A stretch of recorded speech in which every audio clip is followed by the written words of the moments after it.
नमस्कार. महाराष्ट्र ब्रेकिंग न्यूजच्या माध्यमातून आगामी महापालिका निवडणुकीसाठी विनोद नडे हे प्रभाग क्रमांक 22 मधून निवडणूक लढवत आहेत. सर, आज प्रचाराची सांगता होत आहे, त्याबद्दल काय सांगाल? आपण पाहतोय 9 वर्षानंतर तसं पाहिलं तर पिंपरी चिंचवड महानगरपालिकेच्या निवडणुका होत आहेत आणि निवडणुका ह्या 2022मध्ये होणं अपेक्षित होतं. परंतु मागील 4 वर्ष महापालिकेमध्ये प्रशासक होतं आणि आता लोकशाहीचा पवित्र दिन येत्या 15 जानेवारीला आहे आणि आपण जो प्रश्न विचारला गेले म्हणजे माझा जसा भाजप पक्षामध्ये प्रवेश झाला तेव्हापासून मी लोकांच्या जागृती चालू केल्या, नागरिकांचा कायवाडी परिसरातून प्रचंड प्रतिसाद मला त्या ठिकाणी मिळत आहे. मला कुठेतरी मनामध्ये शंका वाटत होतं की माझा निर्णय चुकला आहे का काय, परंतु ज्या वेळेस मी लोकांना भेटलो, अगदी वयोवृद्ध 70 वर्षाची आजी असेल, 90 वर्षांचे आजोबा असतील, तरुण लोक असतील, अगदी छोटी छोटी मुलं जरी असतील, तर प्रत्येकाकडनं मला केवळ त्या ठिकाणी परिसरात फिरताना प्रेम आणि प्रेमच मिळालं, आशीर्वाद मिळाले. त्यामुळं मी काळेवाडीच्या जनतेचा खूप आभारी आहे. आणि आज प्रचाराची सांगता होत असताना मी म्हणजे ज्या ठिकाणी फिरलो, आमचा संपूर्ण पॅनल हा तसं पाहिलं तर नीताताई ह्या अनुभवी आहेत, माझ्याबरोबर गेली 10 वर्ष पालिकेत काम करत आहेत. माझ्याबरोबर ॲडव्होकेट हर्षद सुरेश नडे आहेत, त्यांचे वडील नगरसेवक म्हणून काम करत होते आणि त्यांचा पण दांडका त्या ठिकाणी संपर्क आहे. कोमल काळे ह्या देखील चांगल्या पद्धतीने काम करत आहेत. असा एक 2 जुने 2 नवीन असा पॅनल भाजपने या ठिकाणी दिलेला आहे आणि निश्चित काळेवाडीची जनता त्यांच्यावर विश्वास ठेवला. सर, मतदारांना आपण काय आवाहन कराल? मतदारांना हेच आव्हान करेल की आता 9 वर्षानंतर निवडणुका होतात आहे, त्यामुळं आपण आपलं पवित्र मतदान येत्या 15 जानेवारीला सकाळी आपण लवकर उठा आणि आपण मतदानाला बाहेर पडा, कारण आपलं एक मत हे काळेवाडीच्या विकासासाठी खूप आवश्यक आहे. आणि काळेवाडीचा विकास होण्याच्या दृष्टीने आमचं ब्रीदवाक्यच आहे की काळेवाडीच्या शाश्वत विकासासाठी भाजपा. आणि आपण जर पाहिलं तर केंद्रात भाजपचं सरकार आहे, महाराष्ट्रात भाजपचं सरकार आहे आणि आता जे काही मीडियाचे सर्वे आहेत किंवा मी लोकांमध्ये जातोय तर महापालिकेत देखील भाजपचं सरकार येण्याचं चान्सेस आहेत. त्यामुळं लोकांनी आमच्यावर विश्वास ठेवा आणि आम्हाला त्या ठिकाणी संपूर्ण पॅनलला भरभरून मतदान करा, अशा प्रकारचं नम्र आव्हान मी काळेवाडीतील तमाम मायबाप जनतेला करतो. सर, आपल्या पत्नी प्रियंका या सुद्धा प्रचारात उतरलेल्या आहेत, त्यांची भूमिका कितपत निर्णायक ठरेल? माझी पत्नी प्रियंका ही प्रचारात उतरलेली आहेच. त्याबरोबर माझ्या नडे परिवार असेल किंवा नडे परिवाराशी संलग्न ज्या महिला आहेत त्या सगळ्याच प्रचारात उतरलेल्या आहेत. म्हणजे इंडिव्हिज्युअल फक्त प्रियंकाच नाही तर माझ्या अनेक वहिनी आहेत, माझ्या बहिणी आहेत, माझ्या परिवारातील सर्व सदस्य आहेत आणि अगदी ज्यांचं 70 वय आहे, कुणाचे गुडघे दुखतात आहे, कुणाचं बायपास झालंय, पण कुणी हा विचार करत नाहीये की म्हणजे शारीरिक त्रास दूर करून सगळेजण त्या ठिकाणी प्रचारामध्ये अतिशय तन्मयतेने त्या ठिकाणी सहभागी झालेले आहेत. आणि आपण जर पाहिलं तर महिलांचा प्रचार हा खूप इफेक्टिव्ह असतो आणि जेवढं महिलांमध्ये आपण जाऊ, कारण आपल्या महाराष्ट्राचे लाडके मुख्यमंत्री आदरणीय देवाभाऊ हे आपल्या महाराष्ट्राच्या सगळ्या लाडक्या बहिणींचे भाऊ आहेत, कारण त्यांनी प्रत्येक महिन्याला त्या ठिकाणी 1,500चं अनुदान जाहीर केलं आहे. आणि आता आपण पाहिलं तर 5-6 दिवसापूर्वीच त्यांनी घोषणा केली आहे इंडिव्हिज्युअल एका बहिणीला 1 लाख रुपये आणि बचत गटाला 1 लाख रुपयाचं अनुदान. म्हणजे हा जो काही प्रचार आहे, ही ज्या स्कीम आहेत त्या महिलांपर्यंत पोहोचवण्यासाठी माझ्या सर्व माता भगिनी प्रामाणिकपणे प्रभागामध्ये त्या ठिकाणी प्रचार करत आहे आणि खूप चांगला रिस्पॉन्स आम्हाला त्या ठिकाणी भेटत आहे. सर, हॅट्रिकच्या दिशेने आपली वाटचाल आहे, काय सांगाल? हॅट्रिकच्या दिशेने शेवटी जनता जनार्दन आहे, मतदार हा राजा आहे. अहंकार असणं हे उचित नाही.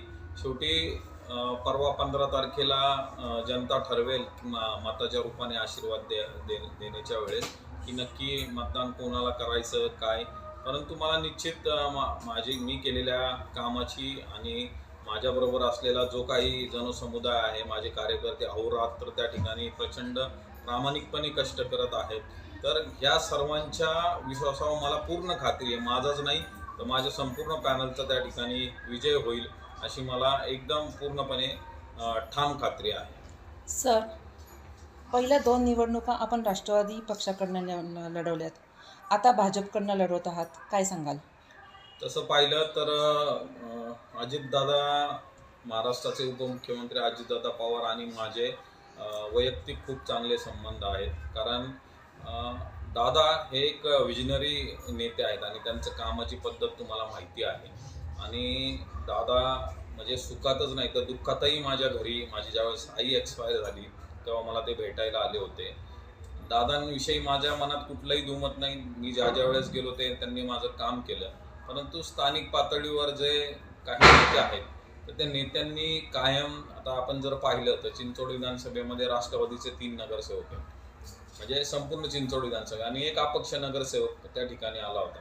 परंतु आम्ही निधी मागायला गेलं स्थानिक नेत्यांकडे, जे राष्ट्रवादीचे दिग्गज नेते आहे, जे गेले अनेक वर्ष या ठिकाणी पदावर काम करत होते, राष्ट्रवादीची सत्ता होती. जर त्यांनी आयुक्तांना सांगून काळेवाडीला बजेट दिलं असतं तर नागरिकांनी आमच्यावर जो विश्वास दाखवलेला आहे तो विश्वास कुठेतरी सार्थ झाला असता. परंतु आम्ही पाहिलं की कायम माझ्या बाबतीत किंवा आमच्या राष्ट्रवादीच्या सगळ्या लोकांच्या बाबतीत त्या ठिकाणी अन्याय झालेला. वैयक्तिक माझ्यावर तर खूप अन्याय झालेला आहे. कारण मी 2 टर्म त्या ठिकाणी नगरसेवक असून पदाच्या माध्यमातून देखील कुठं विचार झाला नाही. आणि मी चिंचोड विधानसभेचा अध्यक्ष होतो. मला अचानक पदावरनं का काढण्यात आलं हे देखील मला कळलं नाही. कारण त्या पदावर असताना मी प्रचंड काम केलं होतं. आणि जी लोक पक्ष सोडून गेली होती त्यांना तुम्ही परत पक्षात घेतलं, त्यांना तुम्ही प्राधान्याने पदं दिली, ही पण सल माझ्या मनामध्ये होती. त्यामुळं दादांविषयी माझं कुठलंही दुमत नाही. दुसरी महत्त्वाची गोष्ट, मी भाजपमध्ये का गेलो तर मला काळेवाडीचा विकास करायचा आहे. कारण 99% या ठिकाणी महापालिकेत भाजपचीच सत्ता येणार आहे. आणि आदरणीय शंकर भाऊ जगताप ज्यावेळेस विधानसभेला या ठिकाणी निवडणूक त्यांनी लढवली तर कधी नव्हे ते काळेवाडीने त्यांना जवळजवळ 21,000 मतदान या ठिकाणी झालं आणि जवळजवळ 7,000चं लीड काळेवाडीकरांनी दिलं. तर ज्यावेळेस हे लीड बसलं तर भाऊंनी हे नाही पाहिलं की काळेवाडीमध्ये राष्ट्रवादीचे नगरसेवक आहेत किंवा एक अपक्ष नगरसेवक आहेत. त्यांनी इमिजिएट लगेच जे काही काळेवाडीने त्यांना प्रेम दिलं त्याचा भरपाई म्हणून त्यांनी काळेवाडीला 80 ते 100 कोटीचं बजेट दिलं. अनेक कामे त्यांच्या आमदार फंडातून या ठिकाणी चालू झाली. आणि एक खूप छान नेता, संयमी नेता, म्हणजे मी कैलासवासी लक्ष्मणराव जगताप, ॲक्च्युली माझे राजकारणातले राजकीय गुरु तेच आहे. कारण 2007ला मी ज्यावेळेस राजकारणात पडलो तेव्हा माझी राजकीय सुरुवात कैलासवासी लक्ष्मणराव जगताप यांच्या माध्यमातूनच झाली. आणि भाऊंचा स्वभाव हा एकदम म्हणजे आपणा सर्वांना माहिती आहे. ते अगदी शिस्तप्रिय नेते होते. आणि आज जे काही नेते आहे पिंपरी चिंचवड शहरामध्ये प्रमुख नेते आहेत तुम्ही पाहता, ते त्यांनीच घडवलेली ही राजकीय सर्व पिढी आहे. आणि त्यातलाच मी देखील एक आहे. फक्त भाऊंची आणि माझी कधी सांगड बसली नाही. त्यांना ज्यावेळेस मला तिकीट द्यायचं होतं मी तिकडे गेलो नाही, किंवा मला ज्यावेळेस तिकीट पाहिजे होतं तेव्हा त्यांचं काहीतरी मजबुरी होती, त्यांना मला देता आलं नाही. परंतु आज कैलासवासी भाऊंचं स्वप्न या निमित्तानं नक्कीच पूर्ण झालं असणार. कारण ते जर आज हयात असते तर त्यांना मी पक्षात आलोय आणि मी त्यांच्याबरोबर राहिले याच्यासारखा दुसरा आनंद झाला नसता. आणि शंकर भाऊ हे म्हणजे मी ज्या वेळेस त्यांच्याबरोबर बसलो, राजकारणापलीकडे त्यांची असणारी दृष्टी आणि माणसं जोडायची कला आणि त्यातल्या त्यात चिंचवड विधानसभेविषयी त्यांचं असलेलं विजन, म्हणजे मला नाही वाटत या संपूर्ण पिंपरी चिंचवड शहरामध्ये त्यांच्या ताकदीचा माणूस भविष्यात कधी तयार होईल. कारण प्रचंड विजन त्या माणसाकडे आहे आणि खूप अभ्यास आहे. त्यामुळं निश्चित या चिंचवड विधानसभेचा विकास, कारण आपण असेंब्लीमध्ये पण पाहतोय सभागृहामध्ये ते पिंपरी चिंचवडचे प्रश्न किती पोटतिडकीने त्या ठिकाणी मांडतात. ते अनेक प्रश्न त्यांनी मार्गी लावलेले आहेत. त्यामुळं निश्चितच या काळेवाडीचा विकास त्यांच्या माध्यमातून होईल याची मला पूर्ण खात्री आहे.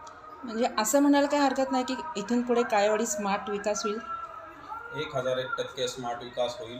कारण अनेक प्रश्न आहेत काळेवाडीमध्ये. म्हणजे सिमेंट रोड झालेले, आता तुम्ही आजूबाजूचं जर परिसर पाहिले तिथं 500, 600, 700, 1000 कोटीचं बजेट त्या ठिकाणी मिळालेलं आहे. काळेवाडीकडनं जवळजवळ वर्षाला 150-200 कोटीचा टॅक्स जातो. परंतु त्या प्रमाणात बजेट मिळत नव्हतं. परवाच एक महिलांचा खूप मोठा मेळावा झाला, त्यात भाऊंनी जाहीरपणे सांगितले की माझ्या विचाराची लोक काळेवाडीतनं जर गेली तर मी निश्चितपणे काळेवाडीसाठी 700 ते 1000 कोटीचं बजेट त्या ठिकाणी देईल आणि काळेवाडीचा विकास आणि विकासच करेल. काळेवाडी आरक्षणाबद्दल अजून काही विकास होईल का? पवना नगर आणि शांती कॉलनी या ठिकाणी जे काही आरक्षण पडले, वास्तविक पाहता हे आरक्षण खूप चुकीच्या पद्धतीने महापालिकेने त्या ठिकाणी टाकलेलं आहे. ज्यावेळेस हे आरक्षण पडलं, लोक खूप भयभीत झाली. सगळे लोक माझ्याकडं, तिथले नागरिक, लेडीज अक्षरशः रडत होते, ते माझ्याकडं आले. कारण काळेवाडीतली जनता ही मध्यमवर्गीय आहे. त्यांनी पैसा जमा करून त्या ठिकाणी घरं बांधलेली आहेत आणि 25-25 वर्ष आलं ते आरक्षण त्या ठिकाणी आहे. यात महापालिकेच्या प्रचंड चुका आहेत.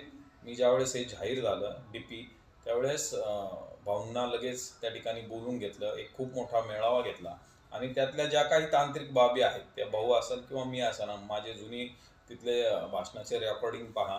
मी आता म्हणजे तुमचा जास्त वेळ चॅनलच्या माध्यमातून घेणार नाही, परंतु त्यात टेक्निकल खूप अडचणी आहे आणि नगर रचना विभागाच्या ज्या काही गाईडलाईन्स आहेत, महानगरपालिकेच्या ज्या काही गाईडलाईन्स आहेत, त्यामध्ये हे आरक्षण कुठंही बसत नाही आणि हायकोर्ट, सुप्रीम कोर्टाचे स्पष्ट निर्देश आहे. जर एखादं आरक्षण 15 वर्ष जुनं झालं असेल तर ते आरक्षण आपोआपच निरस्त होतं. त्यामुळे त्या आरक्षणाला कुठलाही अर्थ नाही आहे. त्यामुळं मी पवनानगर शांती कॉलनी परिसरातील नागरिकांना आपल्या माध्यमातून नम्र आवाहन करतो की आपण घाबरू नका, माझ्यावर विश्वास ठेवा. ज्यावेळेस मी महापालिकेत जाईल तेव्हा जनरल बॉडीत माझा पहिला हाच विषय असेल की आरक्षण कशा प्रकारे काढता येईल. आरक्षण काढलं म्हणजे विकास होणार नाही का? तर त्याच्या पलीकडेच पवनानगरला आमच्या नडे परिवाराची 13 एकर जागा आहे. तर कुटुंबाशी ऑलरेडी आरक्षण पडलेलं आहे. कुटुंबाशी बोलून त्याचा मोबदला योग्य प्रकारे महापालिकेने दिला तर निश्चितपणे त्या ठिकाणी काळेवाडीविषयी आमचं जे स्वप्न आहे, स्विमिंग टँक नाही, मुलांना खेळायला प्लेग्राऊंड नाही, गार्डन थोडं विकसित करायचं आहे, या अशा अनेक गोष्टी आहेत, ते त्या ठिकाणी आम्ही विकसित करू असा ठाम विश्वास मला त्या ठिकाणी आहे. पुढील 5 वर्षाचं आपलं विजन काय? पुढील 5 वर्षात सगळ्यात प्रथम तर प्राधान्यानं मी काळेवाडीतील तरुणांना आणि आपल्या महाराष्ट्राची जी अस्मिता आहे आणि आपण ज्यांच्याकडे एक श्रद्धास्थान म्हणून पाहतो असे छत्रपती शिवाजी महाराज यांचा जो स्टॅच्यू आहे तो मला छत्रपती शिवाजी महाराज चौकात उभा करायचा आहे आणि लगभग मी त्याच्या सर्व परवानग्या शासनाकडनं घेतल्या होत्या आणि त्याच्या विषयीचा सर्व पत्रव्यवहार मी पूर्ण केला होता. त्याचा टेंडर प्रोसेस झाली होती, परंतु अचानक प्रशासक लागलं आणि प्रशासक लागल्यानंतर हा विषय बारगळत गेला. परंतु मी खचलो नाही. पुन्हा मी 2024 पासून त्याचा पाठपुरावा केला आणि महापालिकेने मला पत्र देखील दिलेलं आहे की त्याला मंजुरी देखील महापालिकेने त्या ठिकाणी दिलेली आहे. मी त्या संदर्भात ज्या ज्या काही पुन्हा NOC लागतात त्या NOC साठी महापालिकेने प्रयत्न चालू केलेले आहेत आणि मी काळेवाडीतील जनतेला किंवा तरुणांना खास करून या ठिकाणी सांगू इच्छितो की हा छत्रपती शिवाजी महाराजांचा पुतळा येत्या 6 महिन्यामध्ये उभा राहील म्हणजे राहीलच. त्याचबरोबर समोरच बुद्ध विहार आहे, तिथं आपल्या भारतीय घटनेचे शिल्पकार डॉक्टर बाबासाहेब आंबेडकर यांचं देखील एक छानपैकी त्या ठिकाणी स्टॅच्यू करायचं माझं प्लॅनिंग आहे. तर त्यासाठी पण मी प्रामाणिकपणे त्या ठिकाणी प्रयत्न करत आहे. ह्या 2 महान व्यक्तीचा त्या ठिकाणी स्टॅच्यू उभारण्याचं कारण एक तरुण पिढीला आपल्या समजलं पाहिजे की ही लोक कोण होती आणि ह्यांच्याकडे पाहून एक आपल्याला प्रेरणा मिळते. तर त्यासाठी मी निश्चितच त्या ठिकाणी प्रयत्न करणार आहे. धन्यवाद सर. आपण आपला बहुमूल्य वेळ आम्हाला दिलात त्याबद्दल खूप खूप धन्यवाद आणि पुढील वाटचालीस खूप शुभेच्छा.